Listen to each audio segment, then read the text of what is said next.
Assalamualaikum warahmatullahi wabarakatuh. Balik lagi di Monogram bareng Pepep di sini. Apa kabar teman-teman semua? Semoga kalian selalu dalam keadaan sehat walafiat ya, dimanapun Anda berada. Di hadapan saya sudah ada Kang Heri Susanto. Kedua kalinya diundang lagi. Bukan diundang ya. Hadir di Monogram. Apa kabarnya Kang? Alhamdulillah baik, Kang Pepep. Kang Heri boleh maju sedikit nggak ya? Nggak kelihatan tuh. Oke. Nah, oke, jelas nih ya. jelas. Gimana kabarnya? Alhamdulillah baik, Kang Katanya Pepep. lagi sakit deh. Tidak, udah sembuh lah. Biasa laki-laki.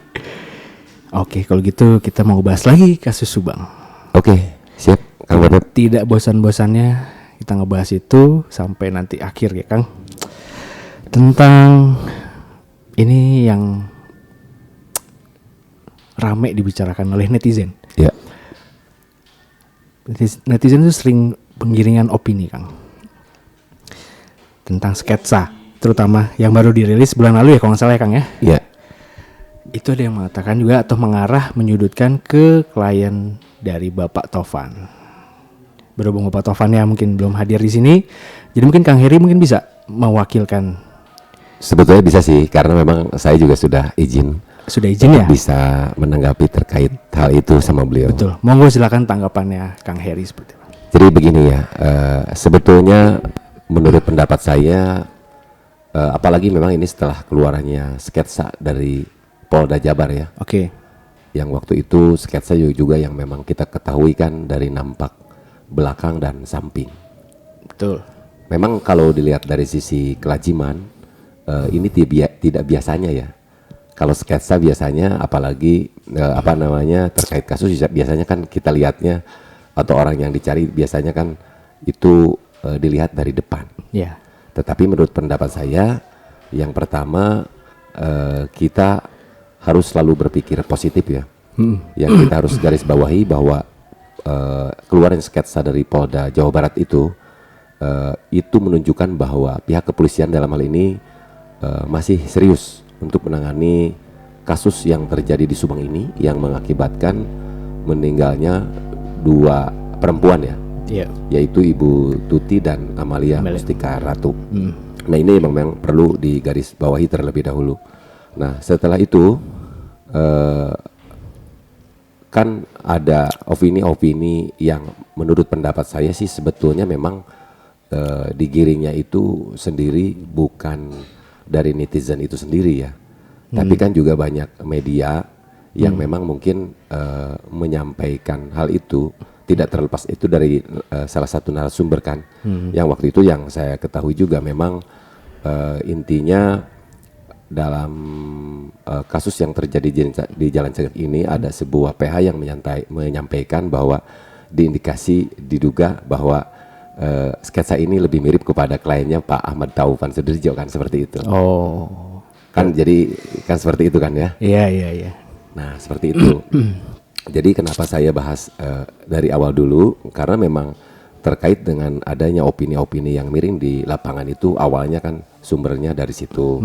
Akan tetapi yang sekali lagi memang yang paling penting ini digarisbawahi sama kita semuanya, ini adalah sesuatu yang luar biasa. Menurut pendapat saya, apresiasi bahwa sekali lagi pihak kepolisian berusaha bekerja keras untuk bagaimana mengungkap kasus yang terjadi di Subang ini. Nah, akan tetapi karena memang keluarnya sketsa yang nampak belakang dan nampak dari samping, sehingga justru itu akhirnya timbullah pendapat atau opini-opini. Dan mungkin ada salah satu opini juga yang memang lebih mengarah kepada kliennya Pak Ahmad Taufan Sudirjo, yaitu Danu.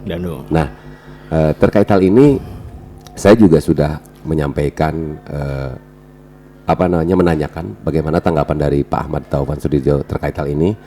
Dan beliau juga usahlah Kang, tidak usah terlalu ditanggapi untuk hal-hal yang seperti itu. Intinya beliau fokus kepada pendampingan hukum yang diberikan terhadap kliennya yaitu Danu. Bagaimana Danu bisa hadir, bisa memberikan keterangan kepada pihak kepolisian, lebih jelasnya lagi penyidik untuk dapat memberikan keterangan atau untuk dapat memberikan informasi-informasi yang tentunya sesuai dengan apa yang diketahui oleh Danu sebagai kliennya Pak Ahmad Taufan Suditjo. Nah, itulah kira-kira tanggapan dari Pak Taufan yang disampaikan kepada saya, saran ya.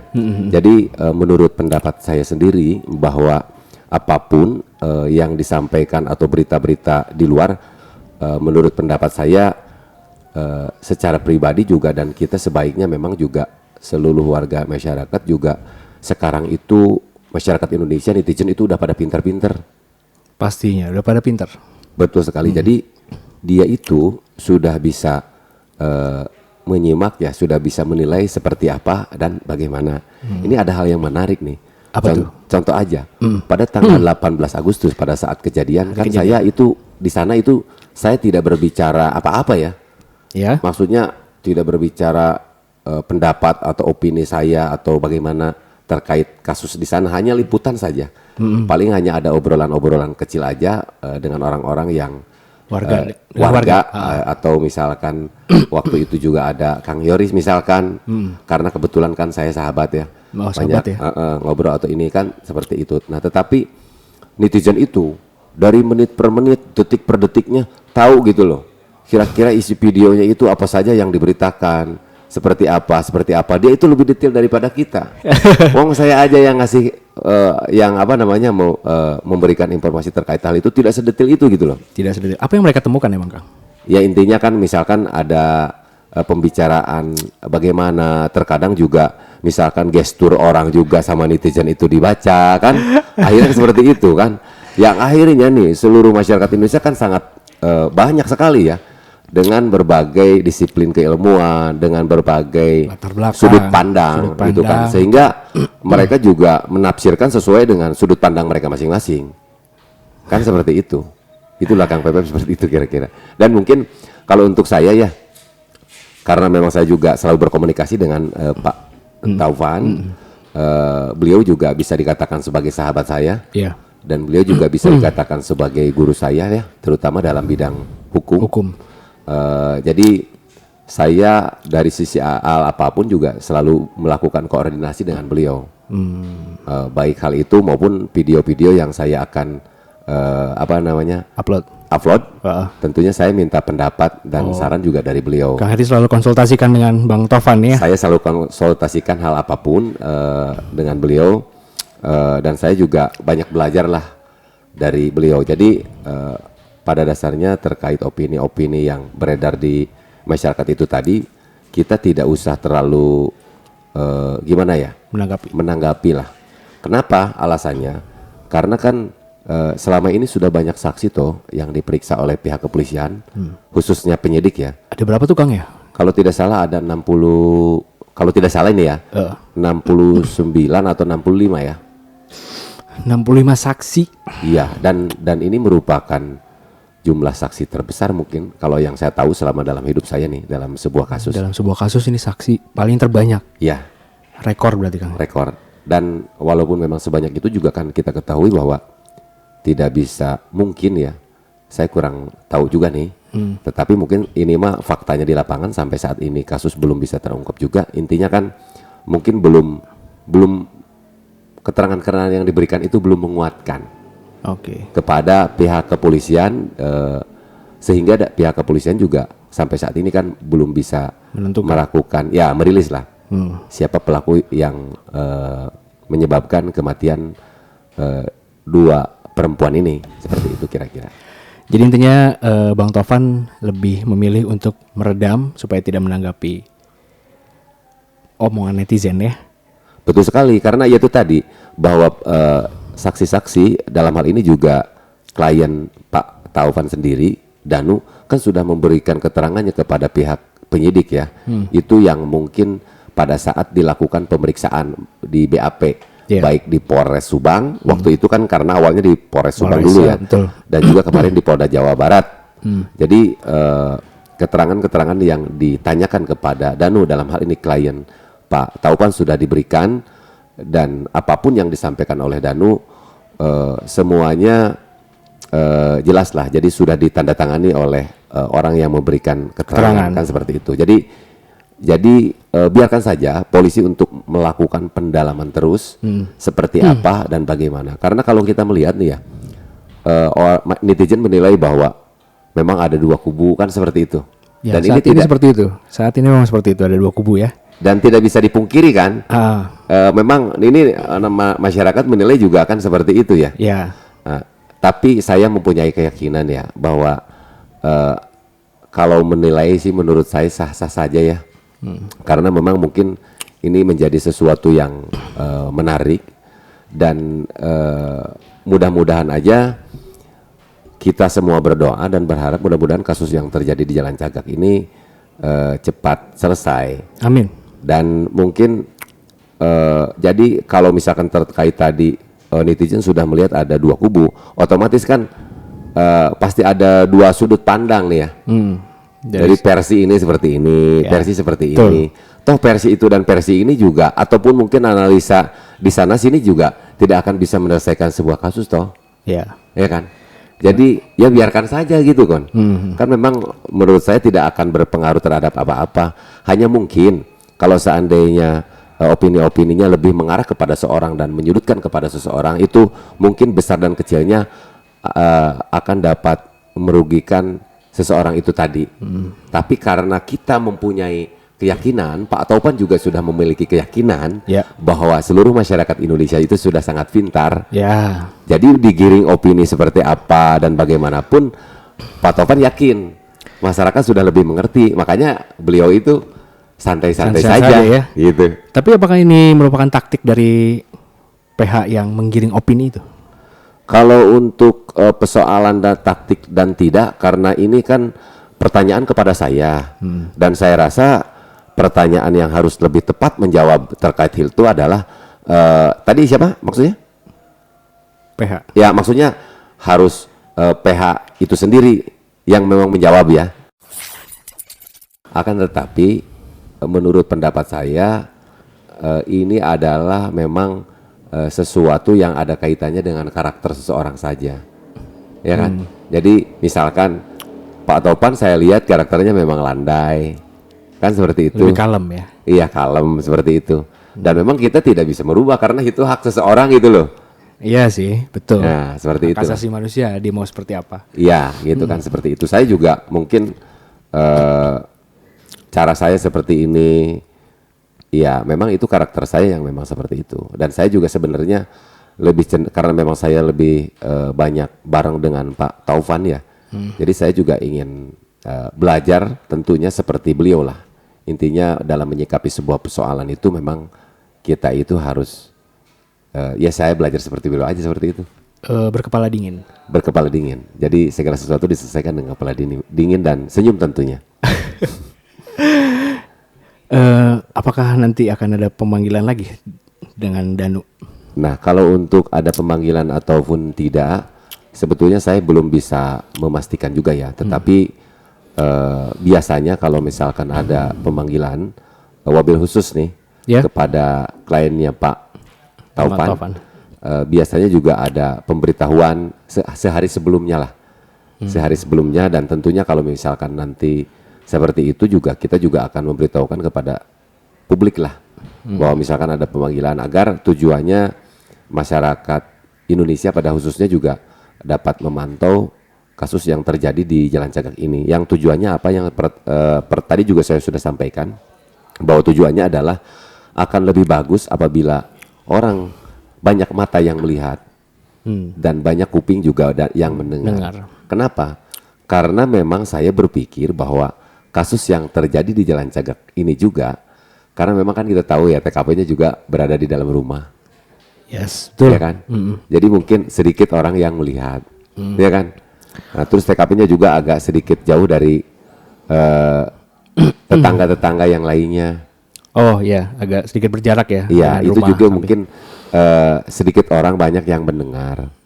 Atau mungkin saja ada orang yang mendengar tapi kan misalkan takut atau apa juga, ya kan beberapa kemungkinan juga kan bisa saja kan seperti itu. Kalau kita tarik kembali ke sketsa, ya, Katanya itu sekarang dinyatakan DPO. Ya. Betul seperti itu ya, Kang? Nah, itu betul sekali.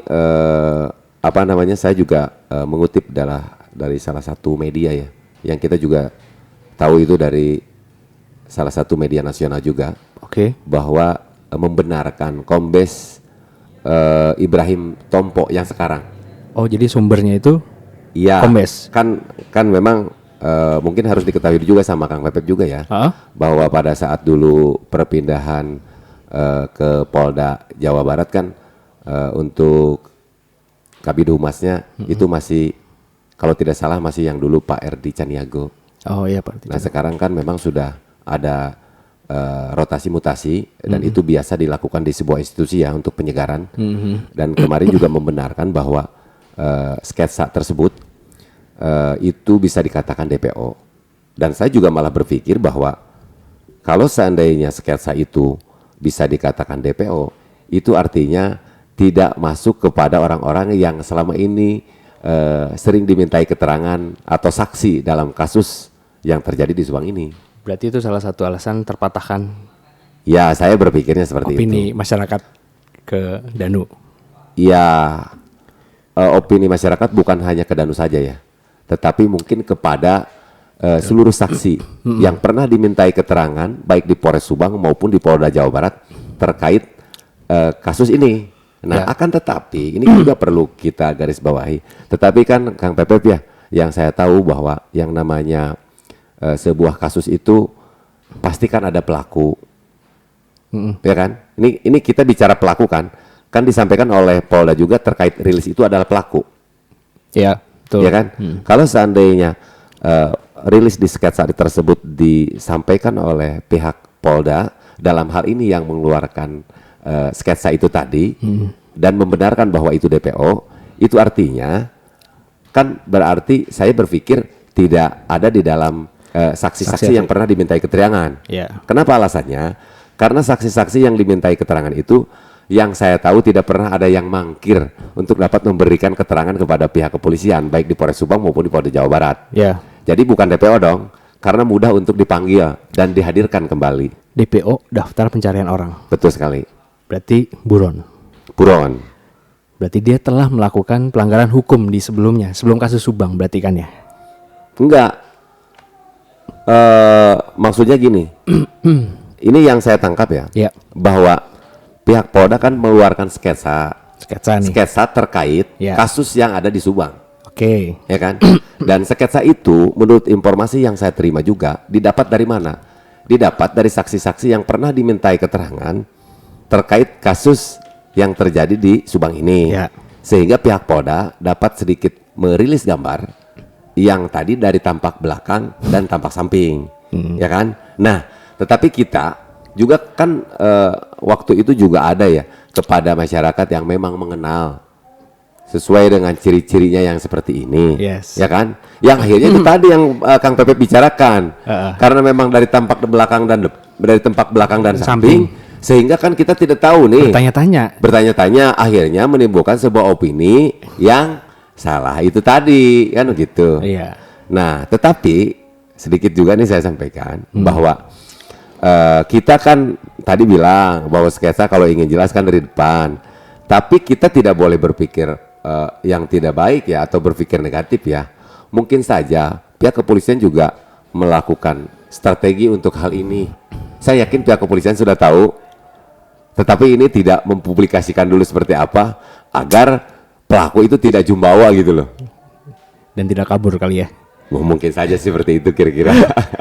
Karena kita tahu bersama kalau misalnya sketsa itu bahkan pelaku pengeboman pun tampak depan sketsanya ya kan, walaupun sudah hancur sekalipun nih, tapi tetap tampak depan gitu. Nah, dalam kasus ini agak sedikit unik gitu loh sketsa yang diberikan gitu, sehingga di masyarakat pun menjadi, bahkan orang sekitar saya, circle saya itu bertanya-tanya, itu gimana kok bisa tampak samping dan belakang doang gitu. Ini apakah angin segar untuk masyarakat sedikit gitu yang polisi berikan, apa memang strategi gitu ya?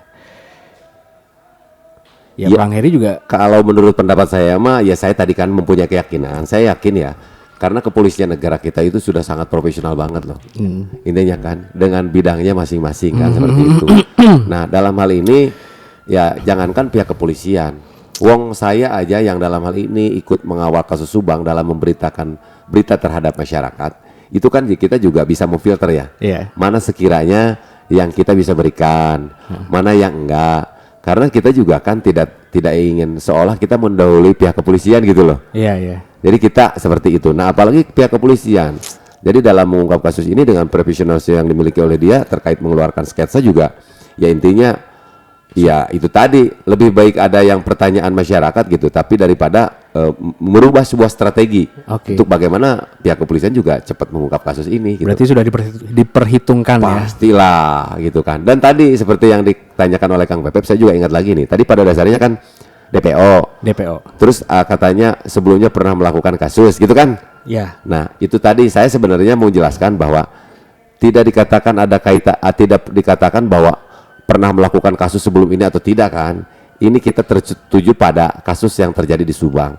DPO di sini berarti orang yang dicari yang kaitannya dengan pelaku kasus yang di Subang dengan dasar sketsa itu tadi gitu loh. Oh, gitu. Jadi tidak ada apa namanya? Tidak ada kaitannya dengan kasus sebelumnya yang pernah dilakukan. Iya kan, kalau DPO kan berarti kan buron ya. Ya. Kalau buron kan berarti dia ada kasus sebelumnya. Enggak, maksudnya itu. Iya. Kalau yang di logikanya seperti itu, kan? Nah, maksudnya ini mungkin dalam hal ini buronnya ini karena dia dianggap sebagai pelaku. Dan pelakunya memang tidak ada orang-orang yang sudah dimintai keterangan. Itu artinya berarti orangnya kan tidak ada. Jadi dianggapnya pelakunya itu buron gitu loh. Iya, paham. Jadi maksudnya saya sedikit sampaikan agar lebih jelas gitu ya. Ya, tuh para penonton ya. Ya, kira-kira maksudnya seperti itu. Maksudnya seperti itulah. Jadi bukan karena memang buron, karena mereka ada kasus sebelumnya, jadi sehingga jadi buron. Nah, ini Kang Heri sudah menjelaskan dengan kita semua kalau DPO ini memang terkait kasus Subang. Nah, betul sekali. Adapun mungkin nanti misalkan nih kita kan berharap seperti itu ya. Kita lebih cepat ya. Karena anggap aja ini harapan kita adalah doa. Ya. Walaupun memang pada dasarnya kita sebagai warga masyarakat yang baik harusnya itu harus lebih banyak memberikan ruang waktu kepada pihak kepolisian untuk bagaimana bisa mengungkap kasus ini. Kenapa? Karena ini ada persoalannya, ada kaitannya dengan hak asasi manusia kan. Jadi tentunya kepolisian juga harus lebih hati-hati. Makanya agak sedikit lambat, tapi ya nggak apa-apa. Yang penting kasus ini bisa terungkapkan seperti itu. Ada istilahnya alon-alon asal kelakon ya. Alon-alon asal kelakon. Ya. Kalaupun memang ada pepatah juga yang mengatakan lebih cepat lebih baik. Ya, lebih cepat lebih baik. Tapi udahlah, saya nggak apa-apa, walaupun lambat, tapi asal terungkap. Karena ada rentetannya ke sana lagi. Jadi sabisa-bisa, kumaha caranya, kudu bisa. Aduh, sabisa-bisa kumaha caranya kudu bisa. Kudu bisa, gitu. Dan saya yakin pasti bisa. Karena saya sangat percaya 100% kepada pihak kepolisian dengan profesionalisme yang dimilikinya. Walaupun memang ini lambat, saya yakin pasti bisa. Di samping itu juga kan para netizen juga selalu berdoa. Betul. Dan saya mempunyai keyakinan bahwa doa yang dilakukan secara bersama-sama itu akan menghasilkan sebuah doa yang memang mungkin bisa dikatakan ijabah doa lah sama Tuhan yang Maha Kuasa. Mudah-mudahan. Iya. Karena gini, sempat di beberapa komentar juga saya lihat akan pesimistis tentang kasus ini. Iya. Mereka pesimis akan terungkap. Iya. Walaupun sketsa sudah keluar, tapi ada lagi gitu. Ternyata ini DPO segala macam. Ya itu harapan Kang Heri ya. Walaupun kasus ini lama, yang penting ujung-ujungnya bisa terungkap juga ya. Kita serahkan semua kembali ke kepolisian ya Kang ya. Betul sekali, karena memang kalaupun misalkan DPO atau seperti apa dan bagaimana, kan ini bisa dikatakan institusi kepolisian itu adalah institusi pemerintahan ya. Jadi kalau misalkan kabur kemanapun saya rasa akan ketangkap juga kok. Karena kan mungkin ada juga Interpol atau apa kan. Jadi menurut saya para netizen juga kalau bisa harus selalu optimis saja. Optimis, benar. Karena begini ya, kenapa alasannya saya harus optimis? Ini ada kaitannya tadi dengan doa. Kita belajar dari sejarah aja Kang Pepep menurut saya. Jadi kita aja kan merdeka ini dengan semangat persatuan dan kesatuan ya. Jadi kenapa penjajah bisa kalah? Karena memang yang namanya bersatu ini menjadikan sebuah kekuatan yang sangat luar biasa sekali. Sehingga satu tujuan yang sama waktu itu kita para pejuang, yaitu untuk bagaimana bisa merebut kemerdekaan. Merdeka. Betul. Nah, begitu juga mungkin kita dalam mengisi kemerdekaan atau mungkin juga untuk dapat memecahkan kasus yang di Subang ini, yaitu tadi kan pihak kepolisian mah sudah jelas bekerja sampai saat ini pun juga Sesuai dengan porsinya. Ditambah lagi dengan doa-doa dari netizen, ya kan, semuanya Kita bareng-bareng kita semuanya, media, ya, maka akan menghasilkan sebuah doa yang mempunyai kekayaan saya akan dikabulkan oleh Tuhan yang Maha Kuasa. Jadi intinya udah sinkron, ada syariat, ada hakikat. Jadi dua-duanya ini sudah dilakukan. Saya yakin dapat menghasilkan sebuah hasil yang baik yang sesuai dengan harapan. Berarti kita tinggal tunggu hasil saja ya. Betul sekali. Jadi para netizen harap bersabar saja dulu gitu ya. Jangan terlalu banyak menggiring opini sana sini gitu, terus mengkubu-kubuan jadinya. Iya. Padahal kita jujur tidak membuat tembok sini dengan tembok sana ya. Iya sebetulnya sih tidak. Ini saya sedikit aja ya ke Kang Pepep cerita ya. Dan Kang Pepep juga tahu kok.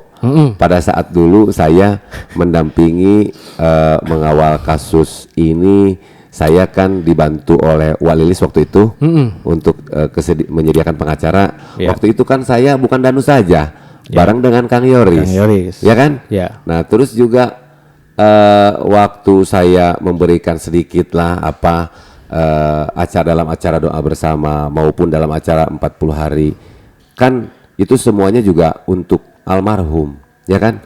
Nah siapa Yoris? Yoris kan anaknya Pak Yosep, betul tidak? Betul. Ya kan? Danu juga kan bisa dikatakan mungkin saudaranya juga.